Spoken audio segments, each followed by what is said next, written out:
How would you introduce yourself to somebody meeting you for the first time?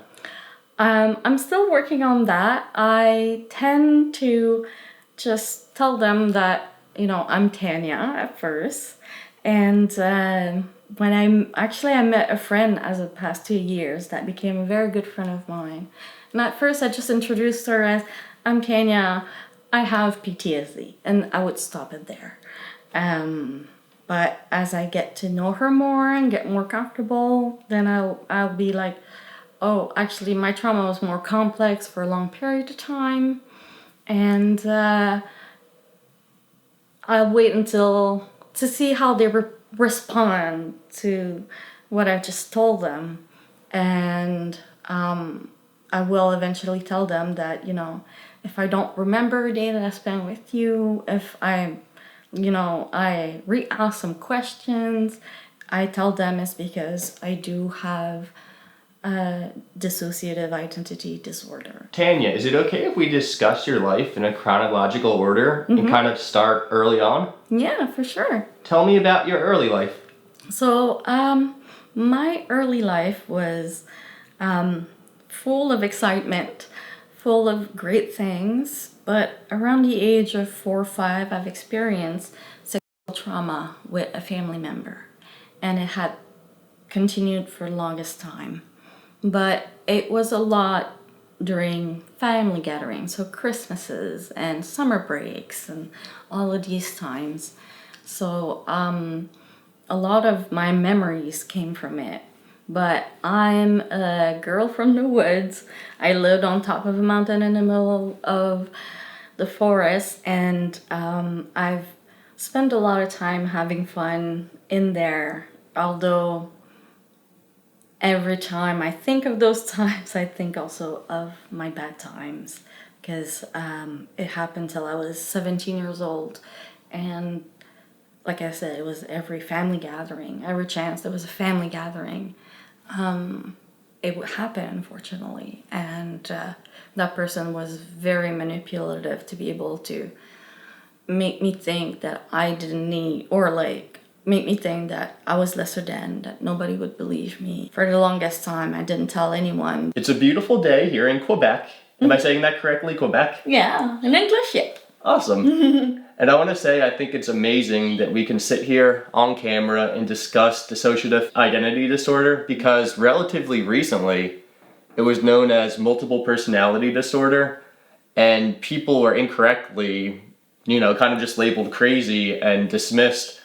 When now we know it's a trauma-based diagnosis, and I think we should have great empathy for people diagnosed with DID. Yeah, because the media has twisted this diagnosis in such a way where it is complete fantasy. It is not what people think at all. What is DID?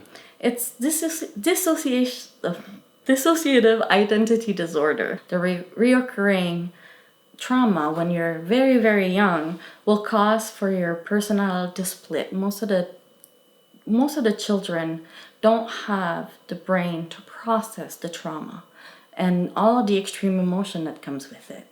And our brain will automatically create dissociation related to it. But when it happens at a repetitive and for the long period of time, your brain starts to create this separation with yourself, where you will change the way you behave and change the way you are, so that way you can protect either yourself or others from your trauma. And a lot of people tend to create multiple version because of the prolonged trauma that happens. And that's why a lot of people with DID, you will see that they say they have multiple of those. A lot of people call them alter. My psychologist encouraged me to use whatever I want. I still use the word personalities for me, but a lot of people have a lot of alters because of their repetitive trauma, unfortunately. I'm still discovering part of it as I go with my therapy, but it made me feel like I was worthless at that time, and I didn't want to continue school. I didn't want to continue, but my grades were also well. I had 90s, 80s all over. So as much as I was exhibiting some symptoms, everyone was like, but she's doing great in school. Oh, she's so polite. She's so kind, compassionate. And nobody really could see. But at the same time, if I would have known what I know now, I can see that I was creating all of those different alters so that way I could manage my life. Because I didn't want to be a traumatized person in school. So I was not. I was cutting that off, putting that, I would say, I would go in my brain and put it in the back drawer and close it and lock it, And for the longest time, that's what I did with all of my alters. And in 2018, I went on a dissociative fugue and ended up in a hospital. What does that mean, dissociative fugue? Dissociative fugue is when you switch personality, but you don't remember. You have amnesia about it. And a lot of people will not remember who they are, where they live, and they might seem normal to you. Some will not look normal and probably really disheveled because they're in mental health crisis. But a lot of them, you will not know that they're in a fugue. And a lot of those times, you will leave your house, you will do something, but because of I having a violent personality or alter, I became violent, and the situation was not great. So I ended up being put in the hospital for a good 2 weeks, and I don't remember any of it. I talked to psychiatrists.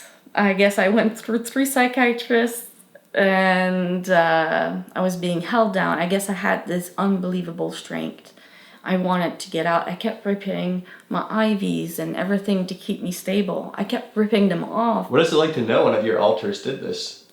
Well, eventually when I got more stable, I asked, because my mom was there with me, and I asked her questions like, what happened? Like, I lost 2 weeks, but what happened? Why was I stuck in there for 2 weeks? And she kept telling me, you kept ripping everything off. You kept being aggressive. I was tied up to the bed for most of the time because I was that aggressive. And I couldn't imagine me being like this. I was like, are you sure? Like, really? Like, and I mean, after knowing I was in a hospital, I believed it. And when I came back to all my senses, one psychiatrist came to me and he's like, I'm talking to a different person right now. And I was like, really? And then he started to explain what DID was to me, a little bit in the gist of it. And I was like, okay. What did he explain to you? What did he say? He told me that what just happened to me was called a dissociative fugue, as I explained earlier. And he told me that some people act normally, they just don't remember anything. And some people will probably be in their trauma and that's why we react in a way where it's a little bit maybe more aggressive or unstable. And he said, that was you, unfortunately. And he looked at me and he's like, tell me about you. And I tell him about me, and he's like, see, the person I talked to was very aggressive and kind of antisocial-esque and all of these things. And I was like, are you sure you're talking about me? Like, I think that can't be me. And he's like, well, because of the trauma you've experienced and the way that it seems to be. And he also explained to me that the court and everything and what I had to go through re-traumatized me, that it set me back into this place, or it sent me back into this personality that experienced all of that trauma, and that had enough and needed to be heard, needed to communicate, needed to be listened to. And I was like, like, how does that work? Like, how can that happen? And he told me about fragmentation. He told me that because of how I've stored them in that back drawer and locked the door, he said that eventually one of them decided to bust down the door and be like, that's enough. No, we're done suffering. Are you able to acclimate in society? Like, do you have a 9 to 5 job you go to every day? Not yet. I would love to be able to get there. But right now, because of I'm still working on it, it's very, very difficult to be able to keep a job. I do well because I've had jobs before. I do very well, but I get to the point where I am burnt out because when other personality are coming up, they have to pretend to be me at work. And I worked a lot of service job, and it became difficult. And when sometimes I can just be staring for like 30 minutes into emptiness, and even if they try to get me back, I'm not there, unfortunately. And What do you mean you stare into emptiness? well, we all have this little bit of dissociation where we're like, my friend says she goes to Tahiti when you just zone out, and like it's like there's nothing in your brain, just zone out, and you're like, oh my god. Or sometimes you can drive and you're like, oh, I'm home, you don't know how to get there.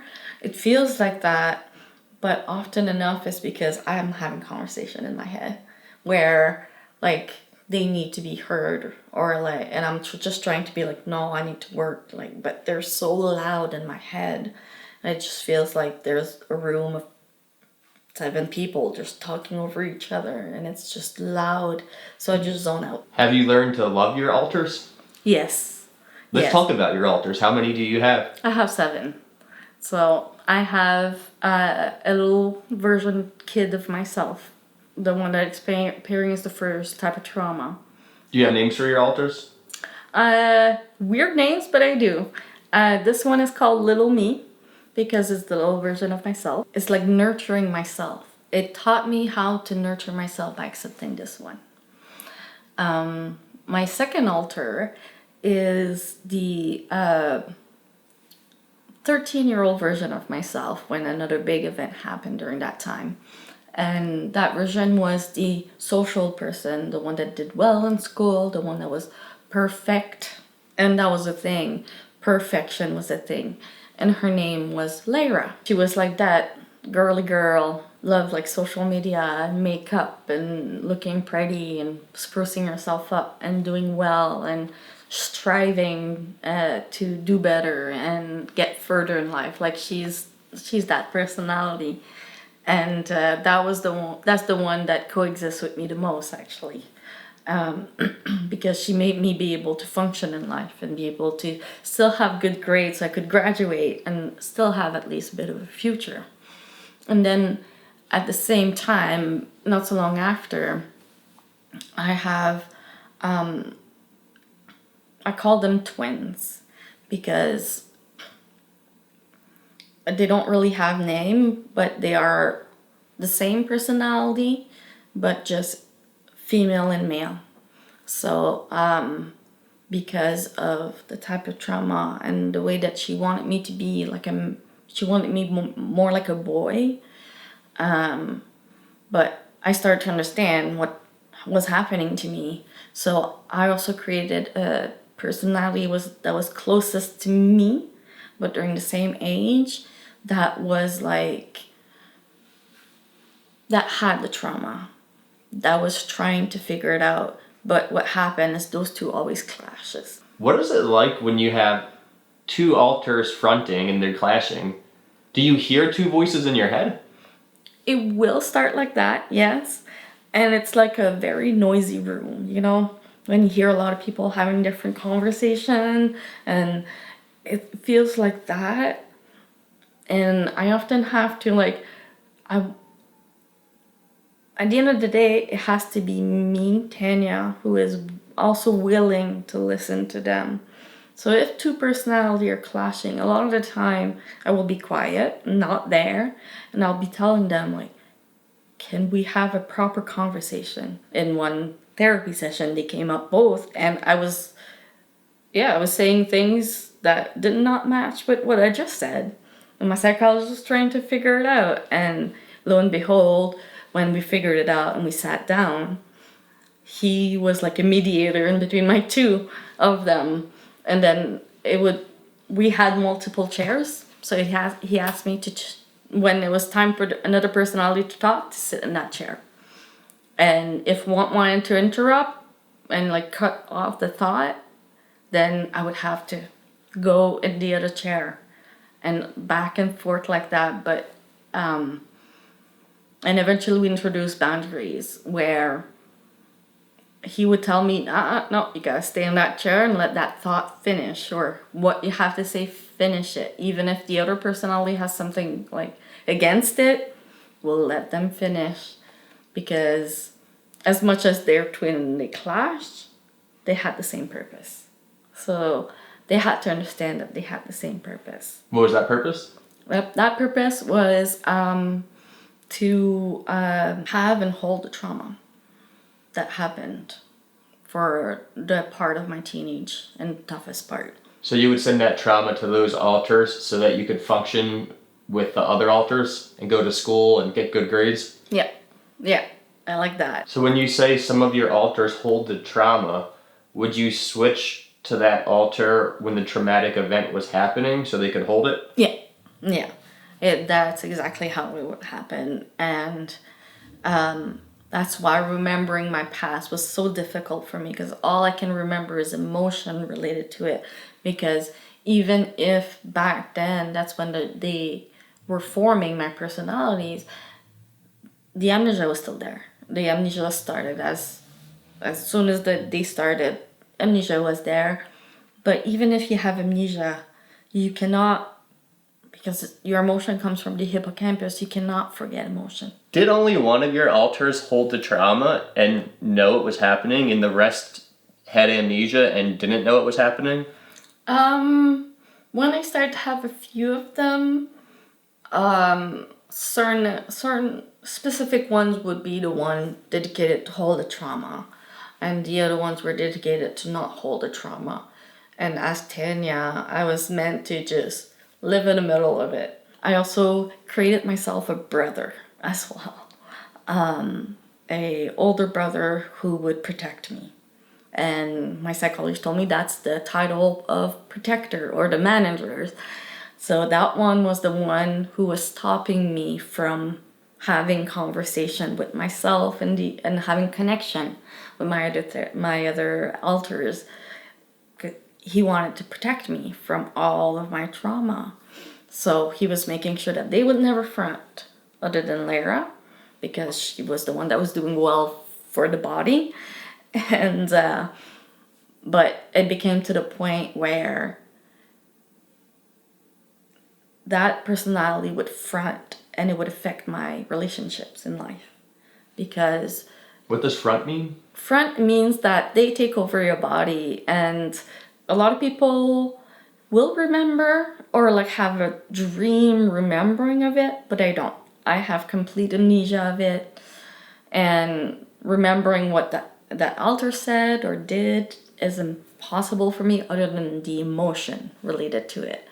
So if I said something, like a great example with my husband now, like before I understood, my husband would like try to communicate with me something that made him uncomfortable in our relationship, and that protector would front, make me forget about, or like have Tania like shoved in the side, take over, like you're in a car, and you're driving, and he's like, no, I'm taking the wheel now. And that's how it felt. And he would react in such a, like, I was hurt and damaged, like what you said was like, and it would create a toxic environment in relationship. And my partner is very compassionate. He's like, I'll love you no matter what. Even if your other personality don't like me, I'll make them love me. He was willing to do anything. And do all your alters feel the same way about him? No. Well, I have very young alters, right? And so what happens when you have a young alter and you're in a loving relationship with another adult? We had to learn, both of us.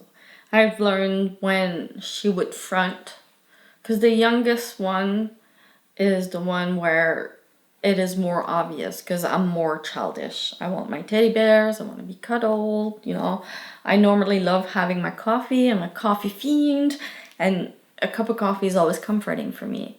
But this one does not. She just wants like just kid stuff, and I play a lot of video games, so I will go and play old video games when I was a kid.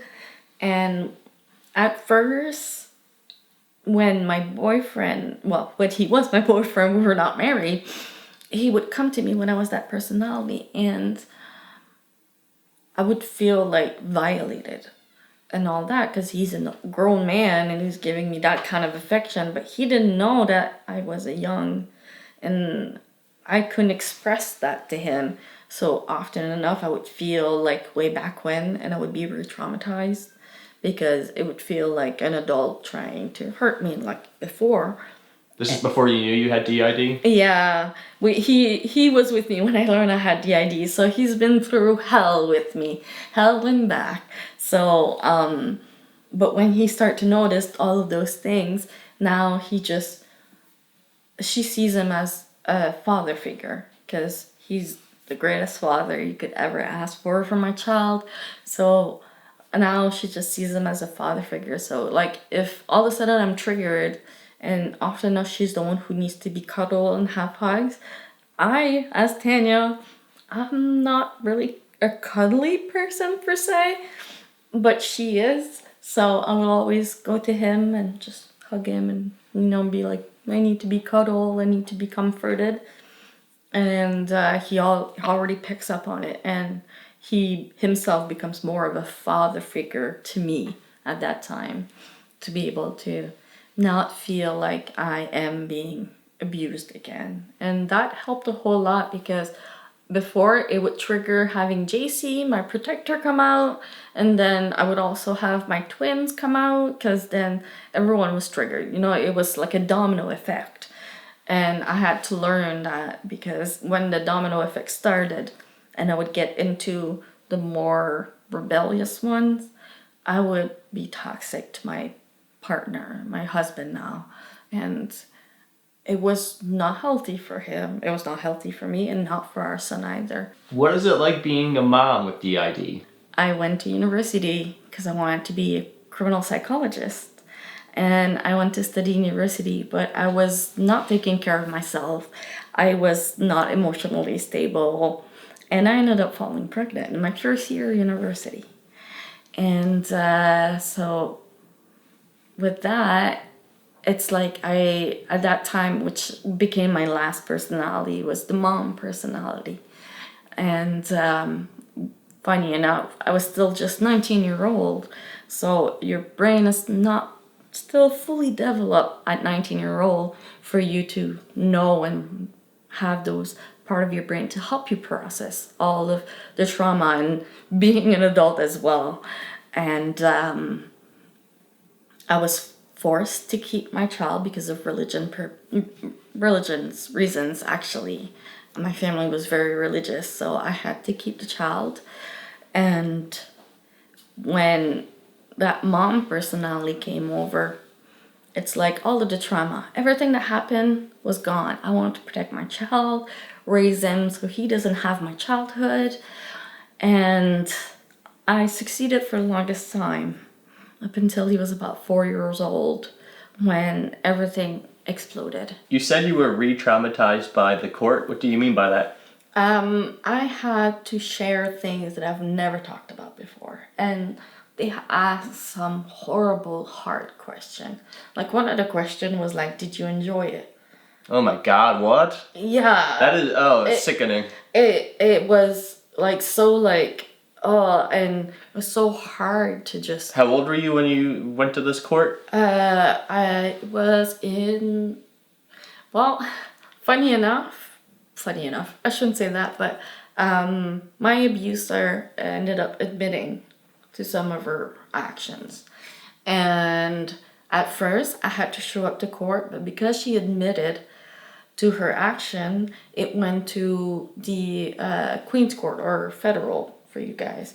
So we have like our provincial court and then the Canada court.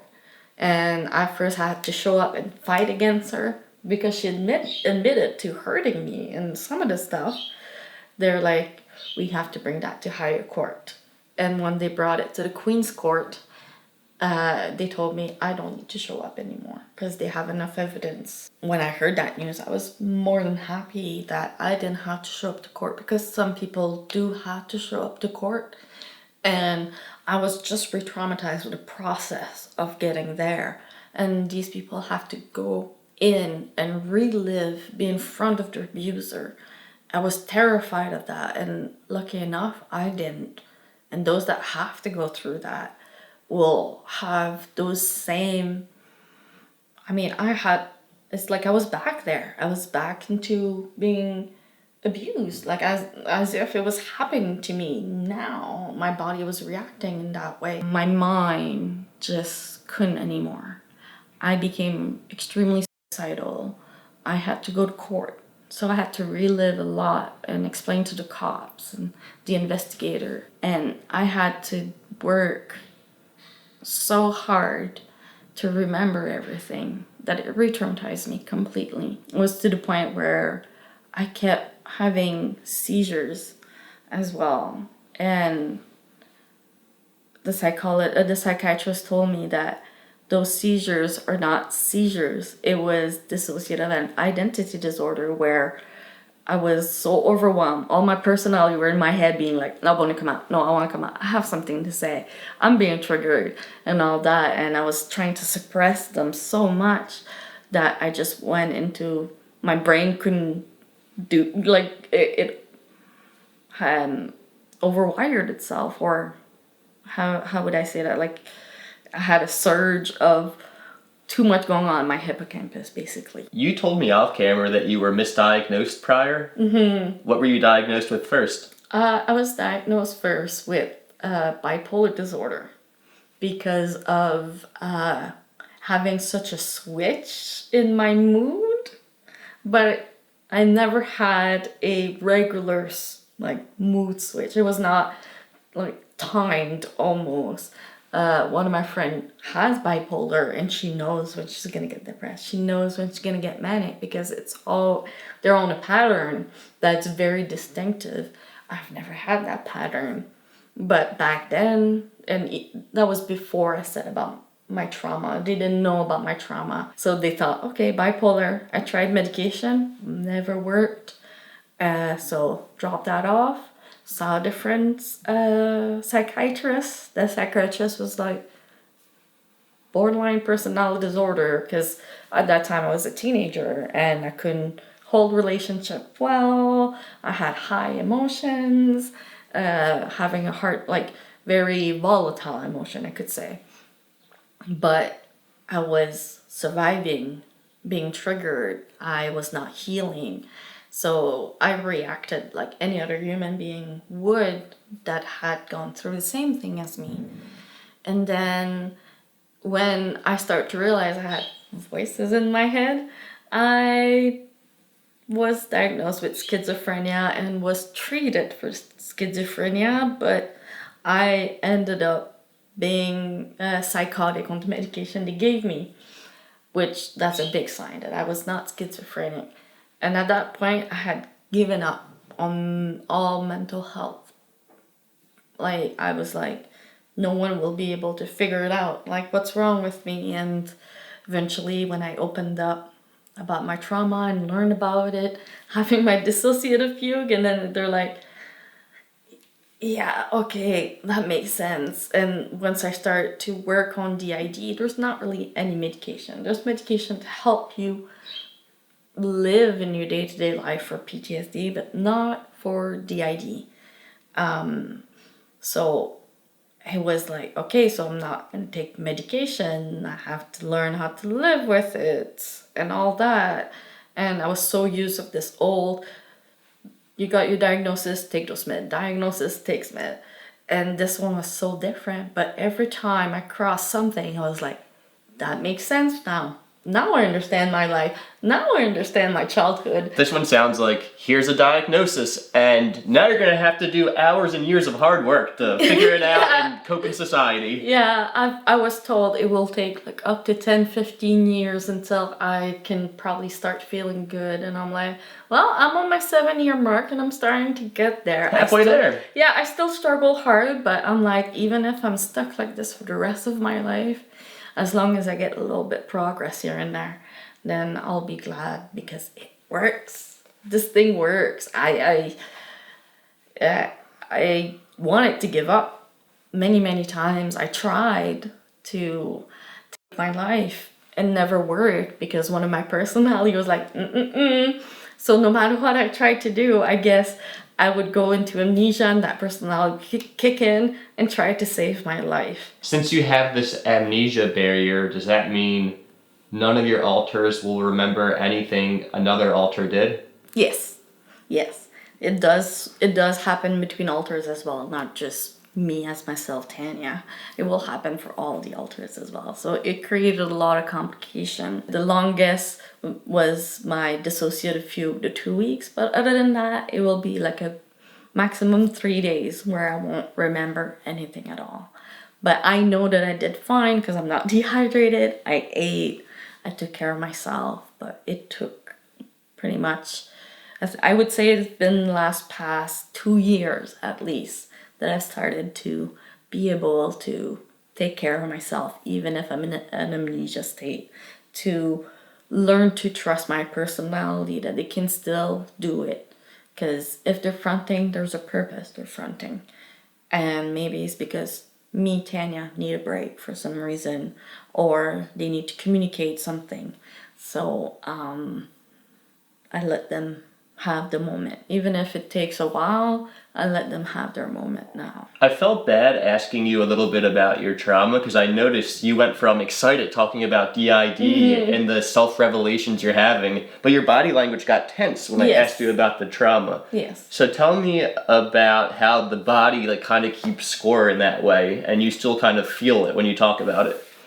It's bizarre because as much as I can talk about it, the emotions, the feeling are still almost like a fresh wound because I was re-traumatized for the court and stuff.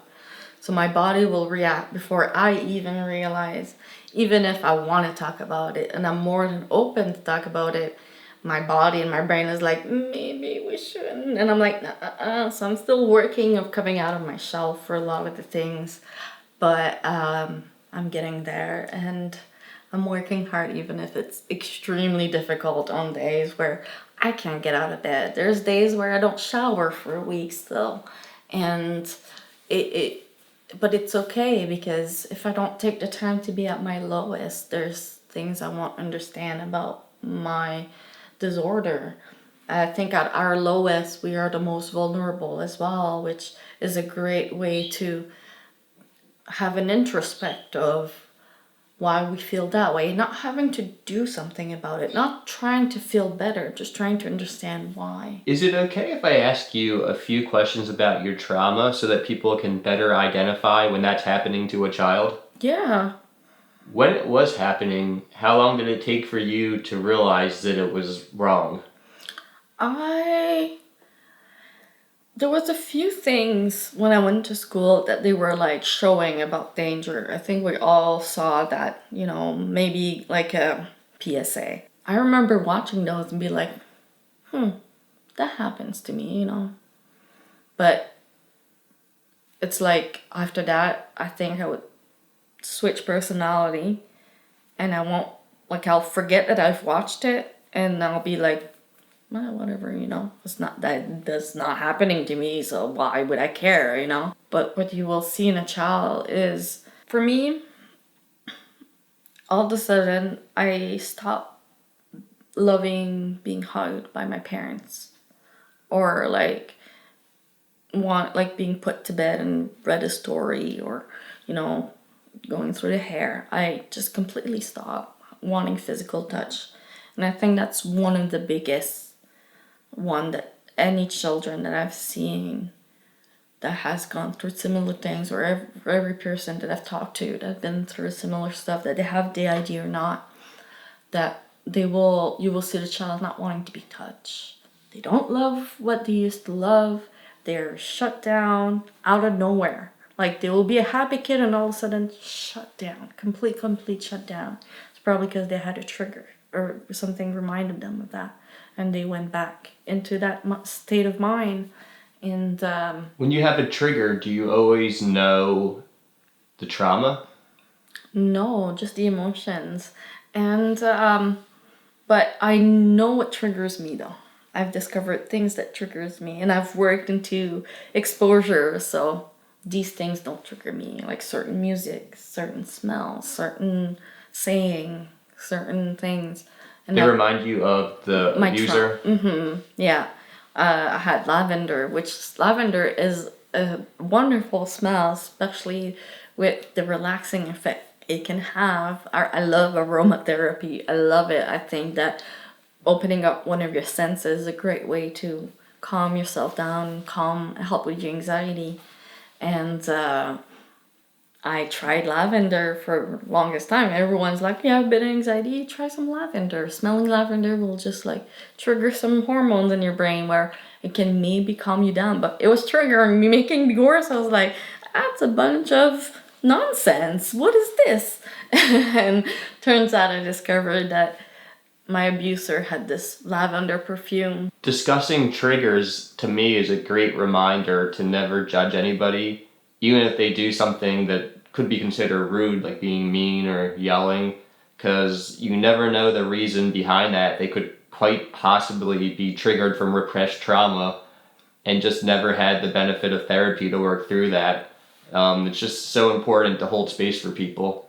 Yes, indeed. Doesn't mean you have to expose yourself to somebody who's mean to you, but just hold space and remember. Yes, very true. I had a friend that has a great story about that. He said that his neighbor punched a hole in his fence. But instead of being mad at him, he's like, hey, are you okay? Like, you punched a hole in my fence. It turned out that that person was having one of the worst days of their life. And they're like, don't worry, I'll fix it. Don't worry. And the guy was like, no, you were angry. You were looking for an outlet, and turned out it was my fence, the outlet. And they were like, don't pay for anything. It's my fence. I'll pay for it. And they just ended up having like a good conversation. It just shows that someone sometimes, they don't want to hurt somebody else or somebody else's property. They're just so so disheveled from what's going on that they can't cope properly. And sometimes they just need someone to listen. If you have a friend and like they want to be a great friend, how can they accommodate you knowing that you have DID? I think being perceptive to their behavior is one great way to be able to adapt yourself to when they switch personality, and to know if there's something in the environment that made them switch personality, because they might not even know themselves that it happened. So a lot of the time I say, look at their behavior. Could be a way they're sitting, if all of a sudden they're like sitting slouching and that's not who they are, then it looks like, might change personality and their tone of voice and the way they describe things. Like, I'm a person who has a hard time sometimes explaining things, or I have to think of the word. And when I have one of my personality, JC, coming out, I don't look for word. Like, he knows like everything to the T, and it's crazy. And even if they pretend to be me, these little changes will tell you that you might think it's Tania, but it might be good to be like, hi, like, present yourself to that personality. And I can guarantee you that even if you be reintroducing yourself to me and I'm Tania, I'll be like, oh yeah, hi, I know who you are. I will not be mad. Is it easy for someone to see when you switch alters? No, because often enough, I'm still in this whole habit of they will pretend to be me, but eventually I can't keep that mask for too long. The personality will stop, especially if I'm comfortable or the personality is comfortable with the other person. I will completely drop the act and just be that personality. And But when you do switch with the amnesia, you don't remember what's happening? no, I often forget which day we are, what time of the day we are when that happens. And oddly enough, like I said, they will always try in society. If I have another alter fronting, they would always try to blend in to be like I'm Tania. So if I have an appointment, they will attend to it. But the way that they're coping can be very, very different, and it would leave mark on my body, like extreme anxiety, hypervigilance. You get very tired of being like this, and I will come back probably very moody and out of energy, not wanting to be social, even if I had planned to be social, because I'm like, I want to see my friend, but the other one just fronted, so, and then I had to cope the way that personality usually cope. And that can be very, very draining. But now that I've learned that that's what happened, if I remember, or not if I remember, but if I notice that I had amnesia, I'll often tell my friend, I think I need a home day, a stay home day. Do you want other people to treat your child alter like a child? Yeah. Yes, because for them, they see the world like they're like 6 years old. And a 6-year-old child will not be approached by an adult like another adult will approach another adult. You won't offer them a drink. You know what I mean? Like, if I'm offered a drink, or if I have to drive because I have my license, and if the child is fronting, it's nope. I'm calling my husband. I'm like, you're gonna have to drive. Do you have any control of what alter is present at what time? Not necessarily in a way, but we are working on fusion, which fusion is the complete opposite of being fragmented. Fragmented is that your personality don't communicate, and fusion is that they all communicate, and they all have like, we all have like a, we're all in the same texting group chat, kind of like that. How can you do that if there's an amnesia barrier? A lot of the time is writing down. One thing that I've learned to do is have a book and one personality front, and if they want to communicate, to write it down. I could never keep a journal because of that, because I would open my journal, I was like, what happened? Like, a journal for me was like reading someone else's journals. It felt bizarre.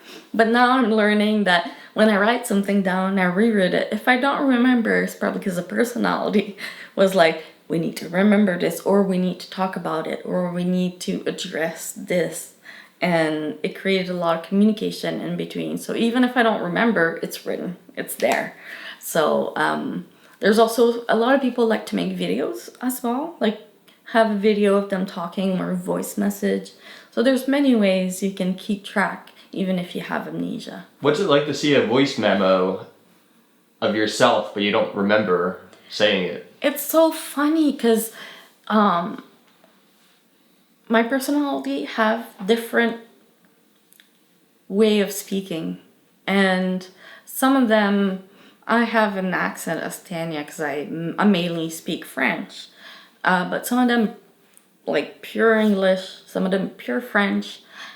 So when I listen to it, I'm like, I don't have any accent. What the heck? And it's my voice, but there's no accent. And the way I say things is like so different, or expression, that it's not my expressions, but the message still comes across.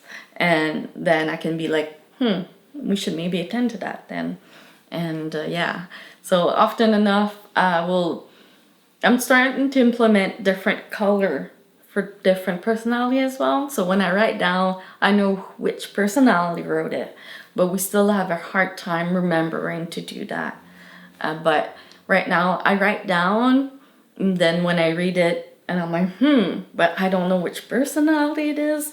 I'm trying to attend to it, but every personality has a different way to be approached. What's it like when you learn you have DID and you tell your loved ones? It took me a while to tell my loved ones. My mom was the first one to know. And my mom comes from a background of, mental health is kind of hush-hush taboo. I grew up in a religious small village, about maybe a few hundred people, really small and very religious. So, but she was willing to learn and accept. And she drained me a few times into my therapy session. So she could also learn as well in ways that I couldn't describe or teach her. And she reacted as of, okay, what does it do? And she asked me all of those basic questions. And I was like, this is what it does. And I would tell her, do you remember when I was younger and I was acting differently or always changing my clothes?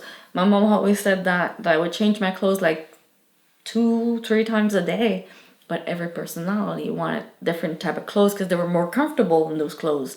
Some would like dresses, some would not. And so my mom was like that. I was like, do you remember that? It's because I was switching personality. And she's like, okay. And as I discovered more, I helped her discover more, and she would come up to me and be like, do you remember about that? And I'm like, no. And she's like, I think, and then she explains to me what happened and a good event. We went in family camping trip, and I was like, no, I don't remember. And my mom was like, you were also acting differently then. And then she would help me put pieces together in my past and help me remember good memories where I would switch personality. Didn't remember having this fun, cool memory with my family, but my mom helped me remember those. And then I would be like, that's why I'm feeling those emotion of nostalgia sometimes, where I smell something and I'm feeling nostalgic and I'm like, why? Or I'm seeing or eating something and I'm feeling nostalgic. We all have that, and then we're like, oh yeah, I had this when I was a kid. I don't have that, but my mom helped me find those. It's a pretty big deal that you can sit here and share your story and not get re-triggered. It is. It is. And I know that a lot of people can still be easily re-triggered, but it gets better every day. When you find, I had to go through a lot of tools to find the one that works for me and the one that doesn't. I'm not the type of person who will have PTSD symptoms and do deep breath. That's not me. I can't, I will just focus on my breathing and not being able to breathe, and I will go into a panic attack. So that for me doesn't work. But the 5, 4, 3, 2, 1 tool, you want to find 5 things you can look at, and then 4 things you can feel, 3 things you can smell, 2 things you can taste. And there's another one that's here, but I find that if you have a struggle with one of the senses, I say the last one, number 1, is say a good thing about yourself. So I switched it up for myself, so that way at the end I always say a good thing about myself. A little bit of affirmation. Sounds like a great way to remain present. Thank you. Instead of placing yourself in the past. Mm-hmm. Yeah, because we tend to be in the past. And if they have amnesia like I do, you just have the emotions. So then you're trying to relate these emotions to something you can't remember. So you're just in this finding a solution mode all the time, and you just burn yourself out. What's the most important thing you want others to know about DID? That more people has DID than what the world says. I know right now they say it's one of the rarest. It is not. A lot of people will live with DID without even knowing that they have DID because they don't have amnesia related to it, and they just think, oh, my personality is just different because I'm with different people, which, yeah, it can be true, but their tone of voice change, their style will change, they won't behave the same way, and it can be confusing for friends, but they'll be like, oh, they're just quirky. you know. But lo and behold, you know, they're holding on to trauma, and these personalities are there to make sure they can function in life. And we see those a lot. And then this quote came up to me. And the quote is, and I will always remember it, is treat yourself like you would treat others going through the same thing. And that phrase just hit me like, I'm always there for others. I want to be there for others. I want to help them feel better. And when that phrase came up, I was like, it's time for me to love myself. And I loved myself enough to stay alive, to survive, but I can love myself more. I'm allowed to. I'm allowed to give myself that compassion. I deserve that compassion with everything I've been through. We deserve to be that kind to ourselves.